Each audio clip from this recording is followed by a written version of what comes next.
Boa noite, queridos. Graça e paz.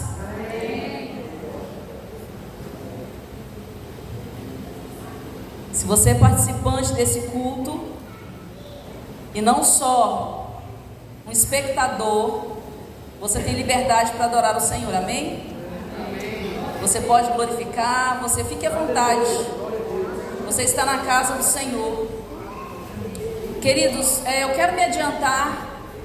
Eu já quero ler com você um texto, 2 Tessalonicenses, capítulo 2, nós vamos ler do versículo 1 até o versículo 14. Você pode abrir sua Bíblia, nós vamos abrir o slide, para você acompanhar melhor. Se você quiser, pode se sentar, por gentileza.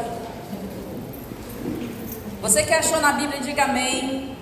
Amém. Você que está esperando o slide, diga glória a Deus. Glória a Deus. Aleluia. Nós estamos ainda nos preparando para o fim.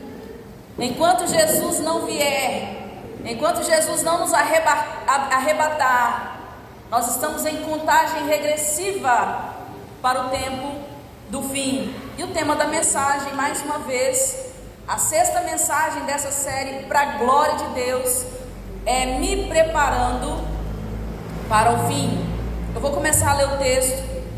Diz assim, segundo aos Tessalonicenses, capítulo 2: Ora, irmãos, rogamo-vos pela vinda de nosso Senhor Jesus Cristo e pela nossa reunião com Ele, que não vos movais facilmente do vosso entendimento, nem vos perturbeis, quer por espírito, quer por palavra, quer por epístola, como de nós, como se o dia de Cristo estivesse já perto. Ninguém de maneira alguma vos engane, porque não será assim sem que antes venha a apostasia ou o abandono da fé, e se manifeste o homem do pecado, o filho da perdição, o qual se opõe, se levanta contra tudo que se chama Deus, ou se adora, de sorte que se assentará como Deus, no templo de Deus, querendo parecer Deus. Não vos lembrais de que essas coisas vos dizia quando ainda estava convosco, e agora vós sabeis o que o detém, para que o seu próprio tempo seja manifestado. De novo, versículo 6. E agora vós sabeis o que o detém, que detém o filho da perdição, que vai se assentar no trono de Deus, no templo de Deus. Vós sabeis o que o detém, para que o seu próprio tempo seja manifestado, porque já o mistério da injustiça opera. Somente há um que agora o retém, até que do meio seja tirado. E então será revelado o iníquo, a quem o Senhor desfará pelo espírito da sua boca e aniquilará pelo esplendor da sua vinda. A esse cuja vinda é segundo a eficácia de Satanás, com todo o poder e sinais e prodígios de mentira, e com todo o engano da injustiça para os que perecem, porque não receberam o amor da verdade para se salvarem. E por isso Deus lhes enviará a operação do erro, para que creiam a mentira, para que sejam julgados todos os que não creram a verdade, antes tiveram prazer na iniquidade. Mas devemos sempre dar graças a Deus por vós, irmãos amados do Senhor, por vós ter Deus elogiado desde o princípio para a salvação, em santificação do Espírito e fé da verdade, para o que pelo nosso Evangelho nos chamou, para alcançardes a glória de nosso Senhor Jesus Cristo. Amém? Eu sei que você disse amém pela reverência à palavra, mas você não entendeu muita coisa. Mas eu acredito que no decorrer dessa mensagem, você vai ter um entendimento muito claro. É o que o apóstolo Paulo fala a nós, que a gente não perca esse entendimento, porque esse entendimento da palavra é para nossa salvação. Nós temos pessoas aqui, nós somos pessoas racionais. Aquilo que a palavra tem dito a nós, aquilo que Deus tem revelado a nós, tem vindo com uma clareza tão grande, e por nós sermos racionais, nós temos detido esse entendimento para que ele sirva para nós e nos leve ao caminho da salvação. Mas eu quero começar a mensagem dessa noite te lembrando de duas coisas. Primeiro, que nós estamos nos preparando para o tempo do fim, amém? Amém. Você está se preparando para o tempo do fim? Diga amém. Amém. E a segunda coisa que eu quero te lembrar é que Deus não fala a nós aquilo que nós queremos ouvir. A realidade é que Deus fala geralmente a nós o que nós não queremos ouvir. Geralmente Deus nos confronta com aquilo que não nos agrada, com a palavra que não nos agrada. Nós não queremos ouvir muitas coisas que Deus fala a nós. Então eu quero que você guarde isso. Deus não fala a você, Deus não fala a nós aquilo que nós queremos ouvir. Essa é a realidade. Porque a palavra que nos agrada, ela infla o nosso ego. E quando ela infla o nosso ego, nós começamos a nos sentir egocêntricos demais. E quando nós nos tornamos egocêntricos, nós olhamos para nós mesmos e nós descentralizamos Deus da nossa vida. E a única forma de Deus ser o centro da nossa vida é quando nós nos humilhamos na presença dEle, quando nós olhamos para Ele e não para nós. Então quando nós ouvimos aquilo que agrada a nós, aquilo que massageia o nosso ego, nós descentralizamos Deus. Ser humano é assim, descentralizamos Deus da nossa vida. A palavra de Deus, quando ela não nos agrada, aliás, quando ela nos agrada, ela nos transforma. O contrário, a palavra de Deus, quando ela nos agrada, quando ela não nos agrada, perdão, confundi tudo, ela nos transforma. Deixa eu voltar. Quando a palavra de Deus, ela nos agrada, ela fala aquilo que nós queremos ouvir, nós nos descentralizamos. Aliás, nós centralizamos a nós mesmos e descentralizamos Deus, amém? Nós olhamos para nós e deixamos Deus de lado, porque eu posso fazer, eu consigo fazer. Mas quando a palavra de Deus vem a nós e essa palavra não nos agrada, agora eu falei certo, essa palavra ela nos muda, essa palavra ela nos transforma, se nós permitirmos, se nós deixarmos que essa palavra de Deus, que não agradou a nós não queríamos ouvir aquilo que Deus falou, eu deixo essa palavra me mudar, me transformar, mas eu preciso ter essa atitude de abrir o meu coração e deixar Deus tratar comigo. Então eu quero te lembrar essas duas coisas. Estamos nos preparando para o fim, para o tempo do fim, ouvindo a palavra, exercendo a palavra que é a vontade de Deus. E nós também temos ouvido palavras que não nos agradam, mas essas palavras têm transformado realmente a nossa vida. Agora, aquilo que Deus vai falar a nós essa noite, eu quero te trazer um alerta.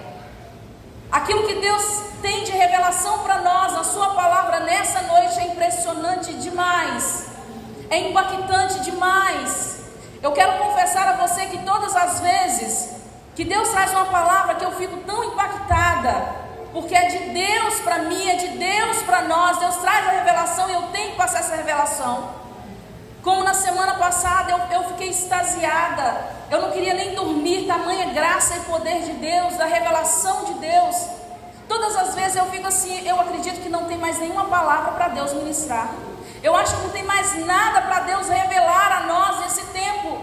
Aí Deus vem extraordinariamente, porque Ele é perfeito, porque Ele é tremendo, porque Ele é poderoso, porque Ele é santo, glória a Deus.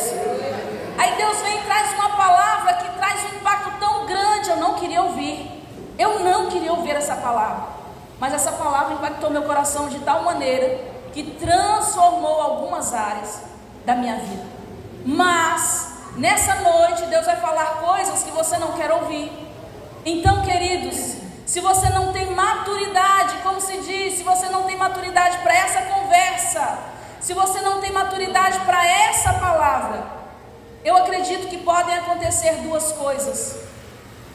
Ou você não vai ficar até o final deste culto, porque você não vai gostar de ouvir essa palavra, ou você vai ficar aqui e quando sair você vai criticar essa mensagem. Vai dizer coisas como: eu não concordo com o que foi dito lá no altar. Porque para você ouvir uma palavra de Deus que você não gosta, e é essa palavra que te transforma, você precisa ter maturidade. para ouvi-la e querer entender essa palavra. Existe uma fala de que as pessoas dizem essas coisas. Eu já ouvi muitas vezes as pessoas falando, dizendo essa frase, de que política e religião não se misturam.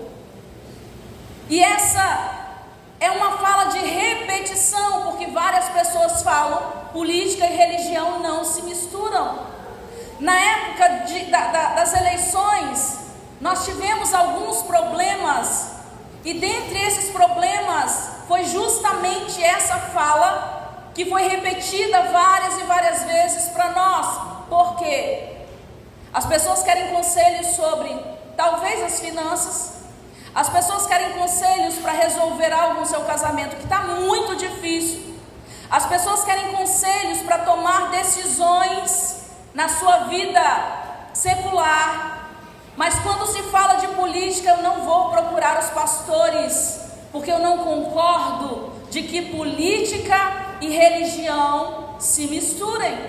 Então essas pessoas usam essas falas de repetição. São falas de repetição porque geralmente, você vai concordar comigo, pessoas que dizem que política e religião não se misturam, e eu posso falar isso nessa época, porque nós não estamos em época de eleição, não estou falando por causa de eleição, eu estou falando para você, para trazer entendimento a você, como uma pessoa racional, como uma pessoa inteligente, que você precisa mudar a sua mente. Se você muda a sua mente, você muda as suas atitudes e o seu comportamento.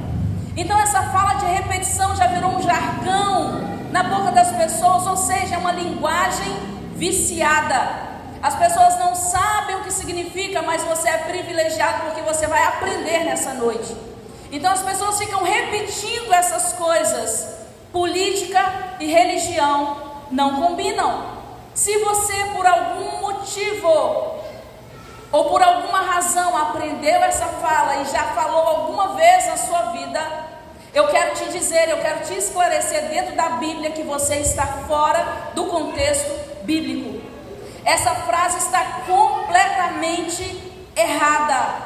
Sabe por quê? Deus não pensa assim. Sabe por quê?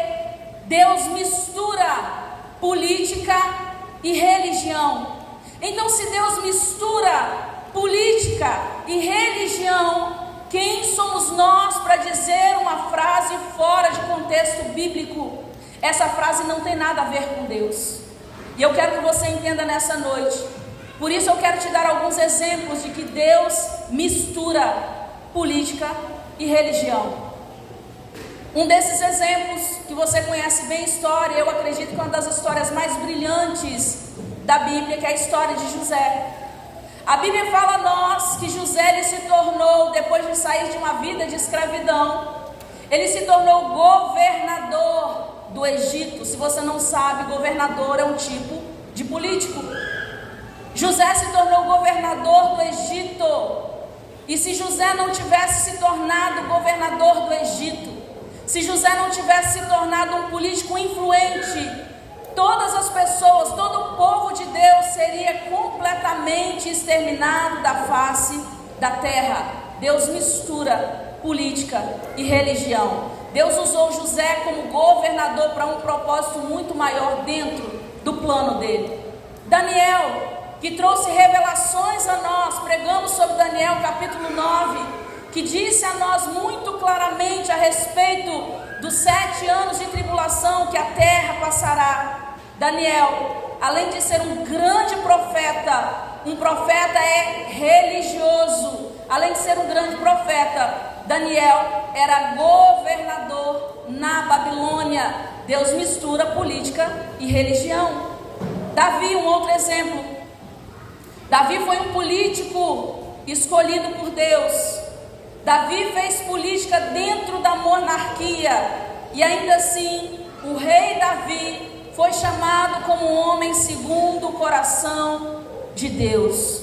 Você está entendendo? Diga glória a Deus. Aleluia. E para nós entendermos os sinais do tempo do fim, nós precisamos conhecer conhecer a história política e religiosa do povo judeu. Abra bem seus ouvidos para você aprender de uma vez por todas sobre isso. A nação de Israel é o relógio mundial que sinaliza para o tempo do fim.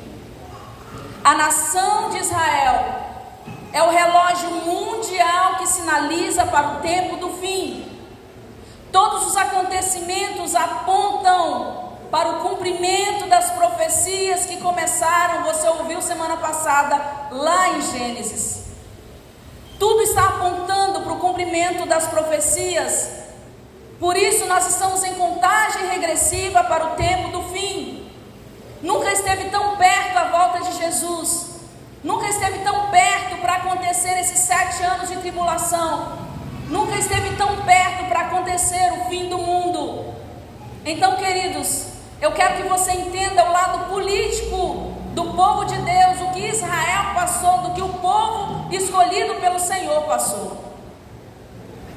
Sob o domínio do Império Romano, que era um império político romano, 7 décadas depois de Cristo, os judeus foram expulsos da terra prometida, foram expulsos de Israel.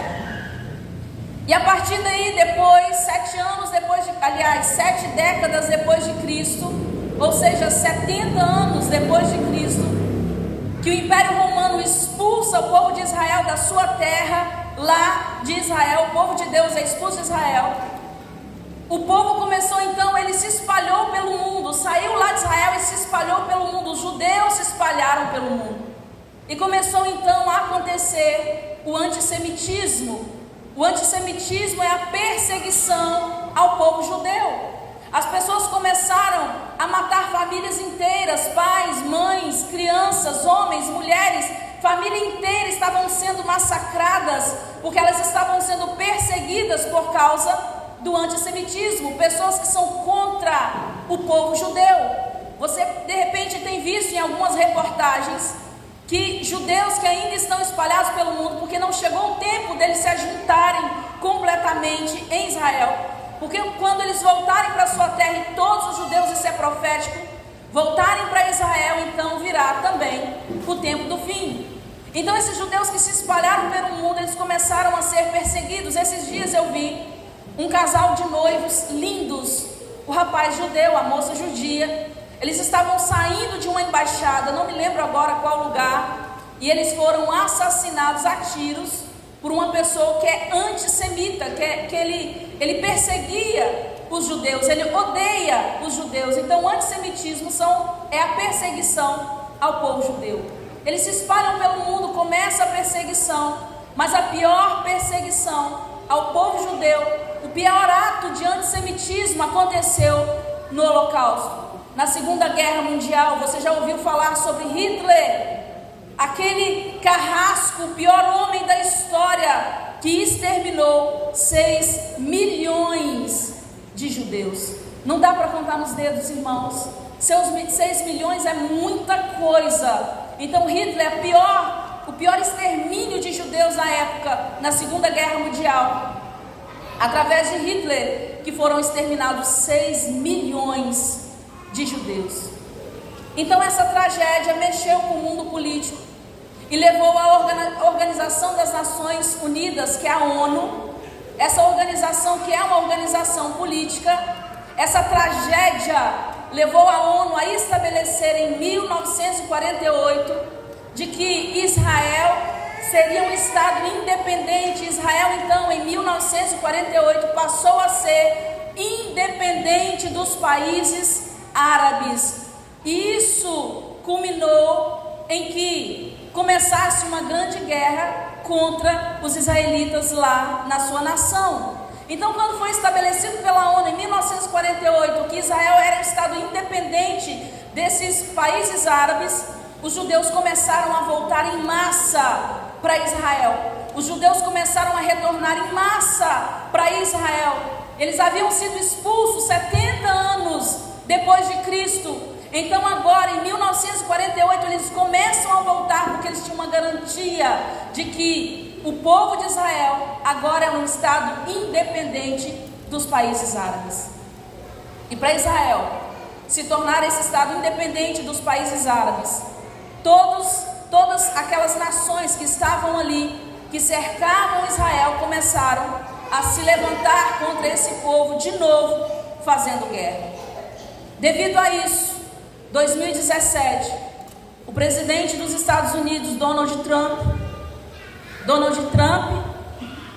anunciou formalmente e ele reconheceu Jerusalém como capital de Israel. Isso deve te lembrar alguma coisa.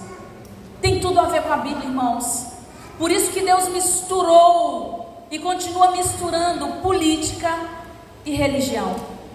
Deus está mostrando para nós que Ele usou a política para favorecer o povo dele.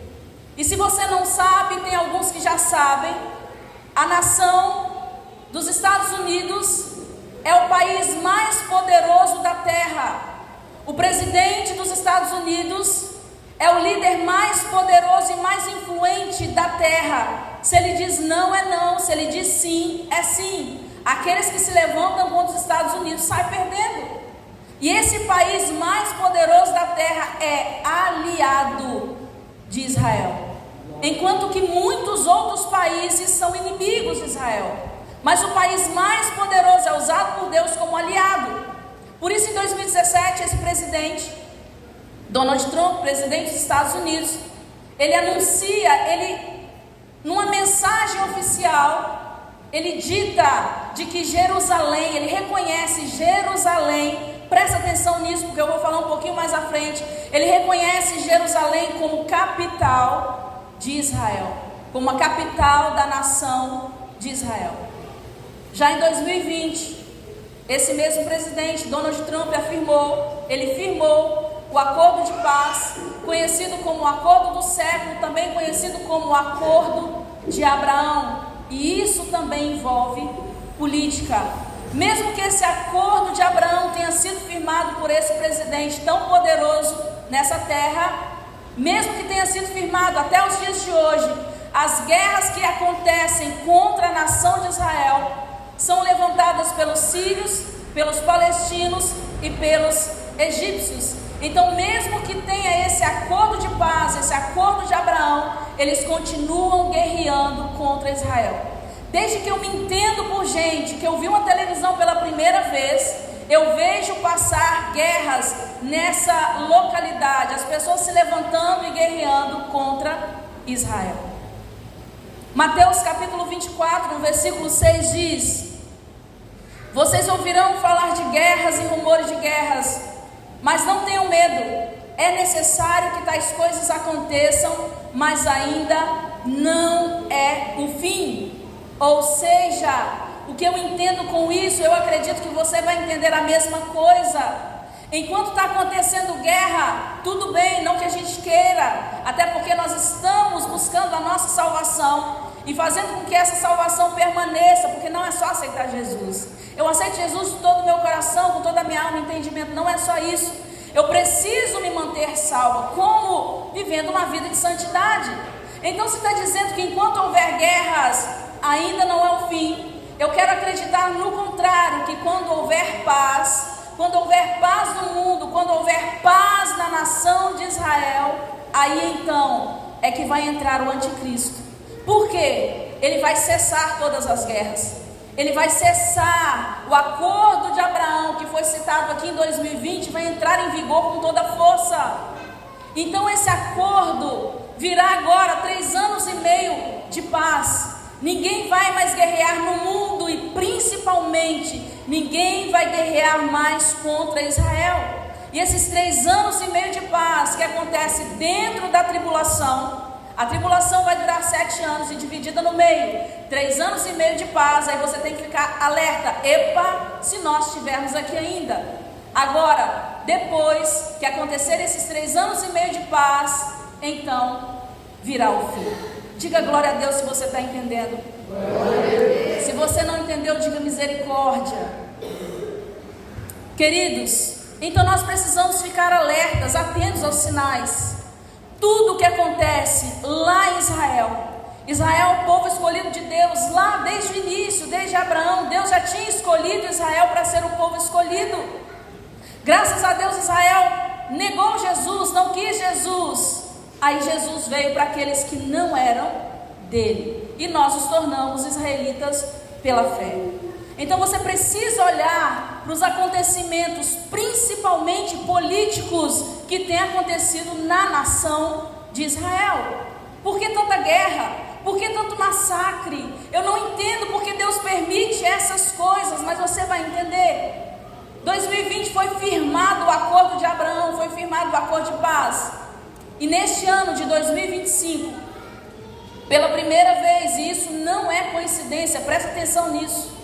Isso não é coincidência, não foi por acaso que aconteceu isso. Neste ano de 2025, você deve ter ouvido, você deve ter visto nos noticiários, pela primeira vez em 25 anos, o presidente americano, o presidente vigente, que está em vigor agora nos Estados Unidos, ele visitou o Oriente Médio pela primeira vez em 25 anos. E um dos assuntos que ele foi tratar foi o cessar da guerra. Um dos assuntos que ele foi tratar foi sobre o acordo de paz, ou sobre o acordo de Abraão.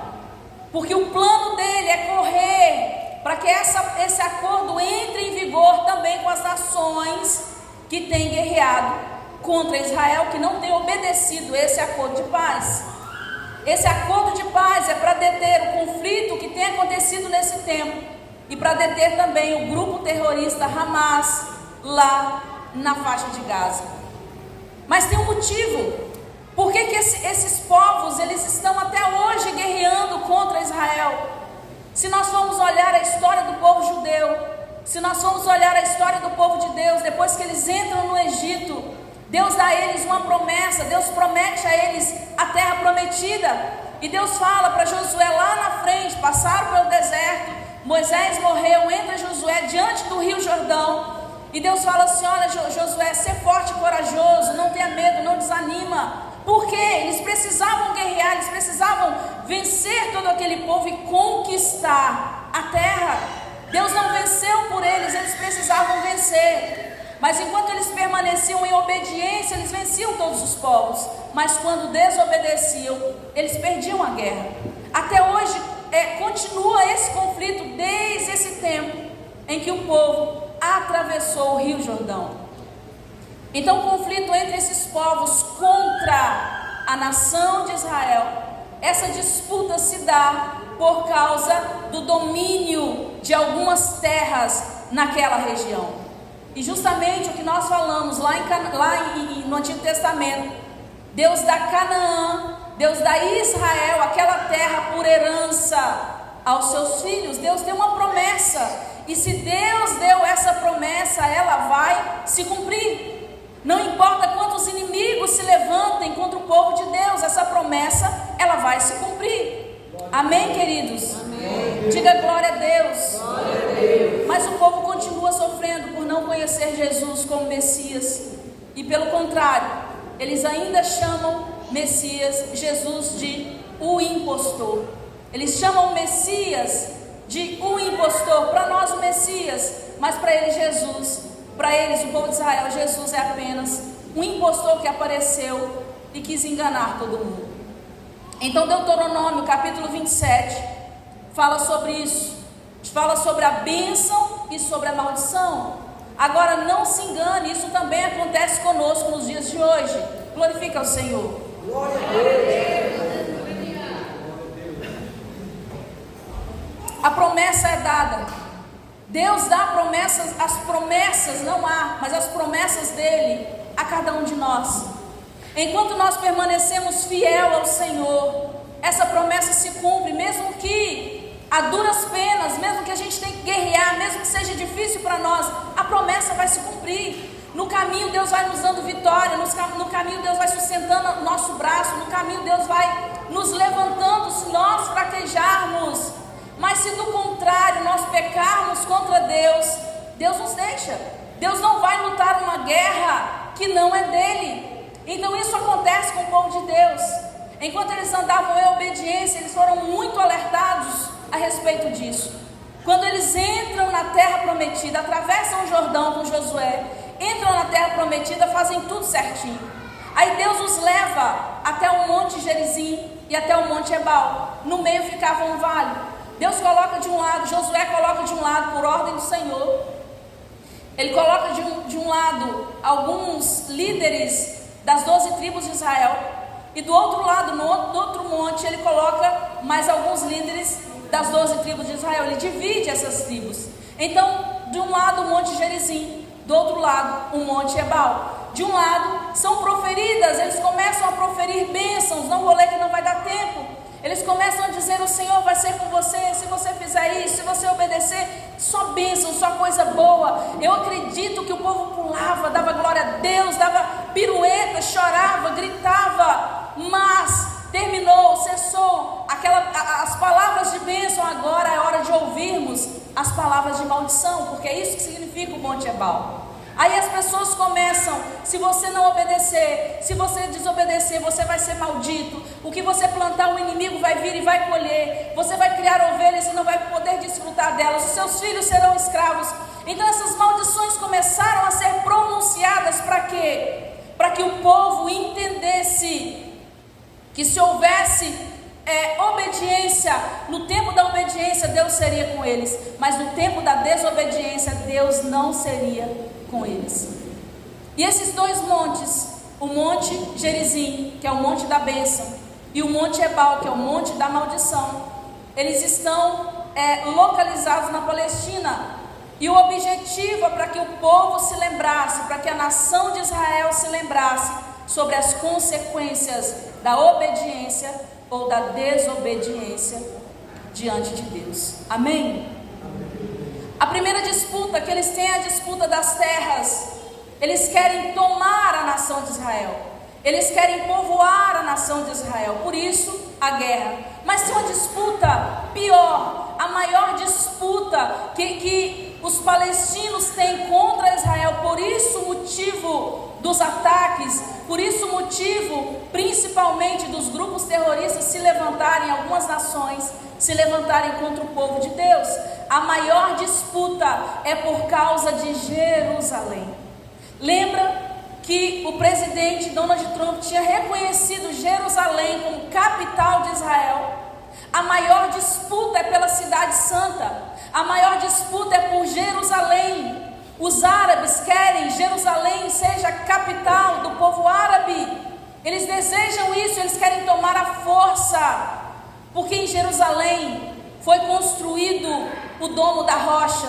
Você já deve ter visto. O Domo da Rocha, ou Rocha Nobre, é um santuário islâmico. Ali é o terceiro, em terceiro lugar, o lugar mais sagrado para o islamismo. Ali dentro, como mesquita, o Domo da Rocha é uma mesquita islâmica. Ali dentro eles se juntam para fazer as orações deles, adorar o Deus deles, que não é o nosso Deus. Então no monte do templo, em Jerusalém, que pertence a Israel, e eles querem tomar de volta, por isso os conflitos, para os muçulmanos, é o lugar mais sagrado que existe. Muçulmanos ou palestinos, a mesma coisa. Por quê? Que é o lugar mais sagrado. Por que eles construíram o Domo da Rocha? Porque eles acreditam que o profeta Maomé subiu aos céus daquele monte. Eles acreditam que o profeta que eles adoram, que é o profeta Maomé, foi levado aos céus por um anjo, justamente naquele monte. Aquele monte se tornou sagrado. Jerusalém é um local sagrado, tanto para os muçulmanos como para os judeus. Porque para os judeus, Jerusalém é o lugar mais sagrado, porque ali fica o monte do templo, ou o monte Moriá. No monte Moriá, Abraão quase sacrificou seu filho Isaac. Para eles é o lugar mais sagrado. Lá em Jerusalém, no monte do templo, onde está construído o Domo da Rocha, foi construído no passado o primeiro templo, que foi o templo de Salomão. E o templo de Salomão foi destruído a primeira vez, foi reconstruído, foi destruído a segunda vez. Aí então eles vieram e construíram o Domo da Rocha. E hoje em dia não existe mais o Templo de Salomão. Resta apenas uma parte do templo que é uma parede, na verdade uma parede, que é o Muro das Lamentações. E lá no Muro das Lamentações, os judeus ainda fazem as suas orações. Em 2 Crônicas, no capítulo 6, presta bem atenção. Em 2 Crônicas, capítulo 6, se você ler todos os versículos, você vai ver que depois que Salomão constrói o templo, o primeiro templo, lá em Jerusalém, o local mais sagrado para os judeus, mas também para os muçulmanos, quando Salomão constrói o templo, ele faz uma oração muito interessante. Ele diz assim: se o seu povo sair por sua ordem para combater os inimigos, falando com o Senhor, e orar voltado para essa cidade de Jerusalém que o Senhor escolheu, e para este templo que construí ao seu nome, então escute, ele está falando, Senhor, escute desde os céus a oração do seu povo, e faça que eles tenham sucesso. Por isso, quando nós lemos Daniel, voltando lá atrás, Daniel capítulo 6, versículo 10 diz: quando Daniel soube que o decreto tinha sido publicado, foi para casa, para o seu quarto, no andar de cima, cujas janelas davam para onde, irmãos? Para onde as janelas davam? Para Jerusalém. Então Daniel, ele subiu para o andar de cima, cujas janelas davam para Jerusalém, e ali ele fez o que costumava fazer: 3 vezes por dia se ajoelhava e orava, agradecendo ao seu Deus. Você entende? Todo judeu, em qualquer lugar do mundo, quando eles vão orar ao Senhor, todo judeu convertido, ele se volta em direção ao templo sagrado, ao templo de Jerusalém. Mesmo que o templo não esteja lá, o monte é sagrado. Mesmo que você só tenha uma parede, que é o Muro das Lamentações, é um local sagrado. Então eles acreditam que Deus ouviu a oração de Salomão, quando ele ora e fala: Senhor, quando o seu povo, se por algum motivo, se errar, se pecar, se eles forem para a guerra, se estiverem longe de casa, se eles estenderem a mão e orar em direção ao templo, que o Senhor ouça dos céus e que o Senhor os abençoe. Amém, queridos? Você entende como isso é importante? Porque Daniel fazia isso? Porque ele entendia, ele cria naquilo que foi dito, naquilo que foi escrito lá atrás. O templo de Jerusalém foi destruído 2 vezes, ainda assim aquele local é um local sagrado para o povo de Deus. Alguns teólogos especulam, e a Bíblia também nos dá alguns sinais, de que haverá a reconstrução do terceiro templo. Como que isso vai acontecer? Não sei. Deus vai intervir de alguma forma, o Domo da Rocha vai ser destruído e o terceiro templo vai ser reconstruído para a glória de Deus. Só que quando o terceiro templo for construído, virão 7 anos de tribulação, 3 anos e meio de paz. Depois dos 3 anos e meio de paz, que onde vai ter os sacrifícios diários vão voltar, o povo não vai ficar só no Muro das Lamentações orando, eles ficam quase igual os coreanos, orando, colocando papelzinho no muro. Mas agora, o templo reconstruído, esses 3 anos e meio de paz, o anticristo vai proporcionar essa falsa paz, vai ser permitido de novo, vai voltar de novo os sacrifícios diários, vai ser restaurado esses sacrifícios diários de animais e também a adoração. Só que depois desses 3 anos e meio começam então os 3 anos e meio finais, onde o anticristo vai se revelar, como disse o texto que nós lemos, como o homem do pecado, o filho da perdição. 2 Tessalonicenses capítulo 2, versículo 4. Alguém lê para mim, por gentileza? Este se opõe e se exalta acima de tudo, o que se chama Deus, o objeto de tudo, chegando até aceitar no tempo de Deus, fazendo-se passar por Deus. Você entende? 2 Tessalonicenses 2,4 está dizendo para nós, está nos, não diretamente, não de uma forma tão clara, mas como nós somos inteligentes e espirituais, nós entendemos que o terceiro templo será construído. falando do anticristo, ele se opõe a Deus, ele se exalta acima de tudo que se chama Deus ou é objeto de culto, chegando até a sentar no templo de Deus, fazendo-se passar por Deus. Daniel capítulo 12, versículo 1 até o versículo 11, diz assim: nessa época Miguel, o príncipe dos anjos que protege o povo de Israel, se levantará e lutará contra forças espirituais do mal para defender os judeus. Haverá aqui na terra um tempo de terrível sofrimento para Israel, um sofrimento que os judeus nunca passaram antes, mas todos os judeus que tiverem seu nome escrito no livro da vida serão salvos quando o sofrimento acabar. E muitas pessoas cujos corpos estão enterrados ressuscitarão. Alguns receberão a vida eterna, alguns receberão castigo e vergonha eternos.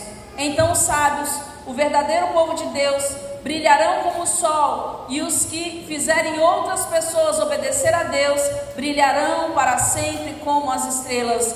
Mas você, Daniel, guarde esse segredo sobre essa profecia, deixe-a selada para que ela só seja entendida perto do fim dos tempos. Você consegue entender isso, irmãos? Até aqui você conseguiu captar, você conseguiu entender o que foi dito? Diga amém. Amém. Então nós estamos perto do fim dos tempos, quando a ciência e o conhecimento se espalharão por todo o mundo. Isso já tem acontecido. Então eu, Daniel, olhei e vi 2 homens, um em cada margem do rio. E um desses 2 perguntou que estava vestido de roupas de linho, uma visão que Daniel teve, e se achava sobre as águas do rio. Quanto tempo vai passar até essas coisas tremendas acontecerem? Ele respondeu, levantando as mãos para o céu e jurando por aquele que vive para sempre, que tudo isso aconteceria depois do povo de Deus ter perdido o seu poder por 3 anos e meio. Eu ouvi o que ele disse, mas não entendi o que ele queria dizer. Então perguntei, meu senhor, em que vai dar tudo isso? Ele me respondeu, deixe isso comigo, Daniel. O que eu falei só vai ser entendido quando chegar o tempo do fim. Muitos serão purificados por grandes sofrimentos e perseguições. Os perversos, entretanto, continuarão a fazer o mal e nunca entenderão essa profecia. Só os que querem mesmo aprender compreenderão o que ela significa. A partir do dia em que os sacrifícios diários forem interrompidos, lembra dos 3 anos e meio, o anticristo virá. O terceiro templo será construído, nós falamos há pouco, 3 anos e meio de paz. Ele vai permitir a adoração de novo, os sacrifícios diários de novo. Mas lá atrás, em Daniel está falando aqui, a partir do dia em que os sacrifícios diários forem interrompidos. Daniel não entendia, mas nós estamos entendendo hoje. A imagem horrível for colocada no templo, outro sinal de que o terceiro templo vai ser construído, e a imagem horrível for colocada no templo para ser adorada, haverá ainda 1290 dias. Você entende por que nós temos que olhar para a nação de Israel, irmãos? Todos os acontecimentos, são profecias se cumprindo. Tudo que tem acontecido na nação de Israel no decorrer da história são profecias se cumprindo. Amém? Então está tudo certinho, posso continuar, né? Aleluia. Queridos, eu quero que você entenda. Eu preciso encerrar aqui, porque senão não vai dar para eu falar tudo. Eu queria falar tudo. Eu quero que você entenda que política e religião se misturam, porque o próprio Deus faz isso. O maior meio para um povo ser conduzido ao sucesso ou ao fracasso é por meio da política e da religião. Até agora o que eu disse para você, essa interferência na nação de Israel, que é o relógio para nós olharmos, epa, está faltando 2 minutos, 5 minutos, meu Deus, está diminuindo o tempo, Jesus está voltando. Nós precisamos olhar para os acontecimentos que tem vindo lá na nação de Israel. Eu acredito que quando você assistir uma reportagem falando a respeito você vai ter mais entendimento, mais clareza agora e vai ficar mais atento. Quando você ouvir dizer o presidente dos Estados Unidos começou já a mobilizar a construção do terceiro templo, você pensa assim: meu Deus, eu tenho que buscar mais ao Senhor. Então, queridos, o maior meio para que um povo seja conduzido ao sucesso ou ao fracasso é por meio da política e da religião. Charles Spurgeon, que é conhecido como príncipe dos pregadores, ele disse: só os tolos acreditam que política e religião não se discutem. Por isso, os ladrões permanecem no poder e os falsos profetas continuam a pregar. Se coloque de pé no seu lugar, por gentileza. Aleluia. Semana que vem eu preciso voltar nesse assunto para ser melhor entendida. Eu preciso que você venha, você não pode deixar de vir, de trazer alguém, para que você tenha uma clareza maior sobre o que tem sido dito aqui a respeito desse assunto. Amém?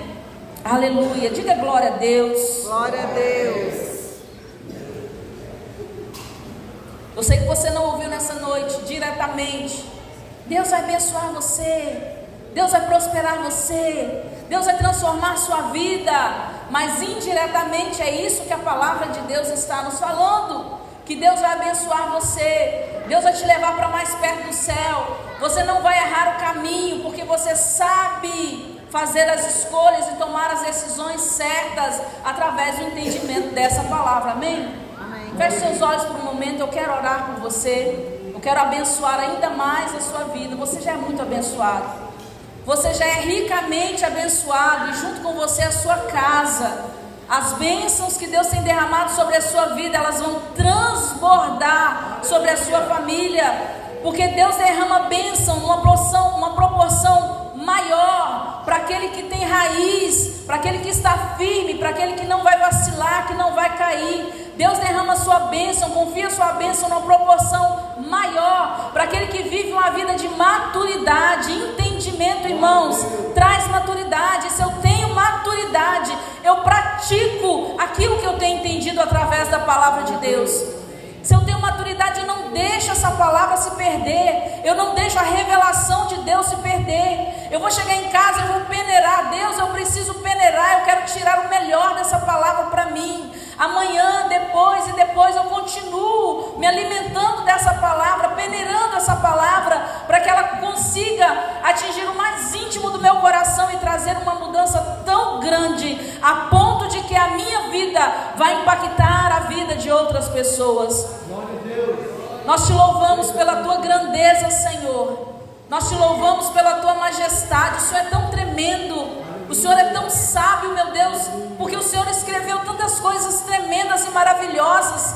E nesse tempo do fim, o Senhor tem trazido revelações a nós. O Senhor tem descortinado os nossos olhos, Senhor. O Senhor tem, meu Deus, trazido luz ao nosso entendimento, Pai, para que possamos de fato chegar diante da tua presença e dizer, e não poder dizer: Deus, eu não sabia disso. Não, o Senhor está nos trazendo tudo, Senhor, tudo que o Senhor tem de melhor para nós através da tua palavra, e nós te adoramos por isso, Deus. Nós te louvamos por isso. Nós queremos dizer que o Senhor é grande, que o Senhor é maravilhoso, que o Senhor é tremendo, que o Senhor é poderoso. Se você tem uma palavra que engrandeça o nome do Senhor, não que Ele precise, porque Ele já é grande, Ele já é majestoso, mas diga aí no seu coração, se declare a Ele, se renda a Ele, se volte completamente para o Senhor. Nós não temos o tempo de Jerusalém para nos voltar para lá, mas nós nos voltamos para os céus.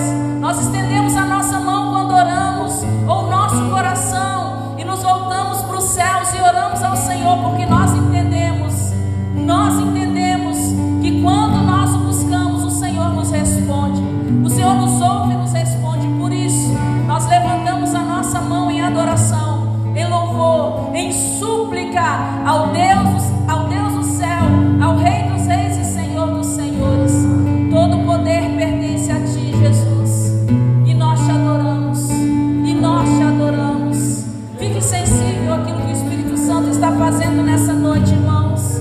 Aleluia, aleluia. Tu és poderoso, Deus. Tu és poderoso, Senhor. Nos rendemos a ti, Jesus.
precisa ser curada, que precisa ser liberta.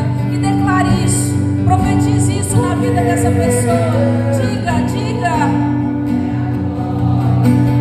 para todo sempre, Senhor. Não há cadeias que resistam ao teu poder, não há doença que resista ao teu poder. Nós declaramos na vida daqueles que precisam ser curados nos hospitais, Senhor. Declaramos na vida daqueles que oramos, Senhor. Teu é o poder, teu é o poder e a glória para sempre. Não a enfermidade, mas teu é o poder e a glória para sempre. E quando o teu poder e a tua glória se manifestam, pessoas são curadas e libertas. Em nome de Jesus, em nome de Jesus, em nome de Jesus. Aleluia. Se você crê, dê glória a Deus e um forte aplauso ao Senhor.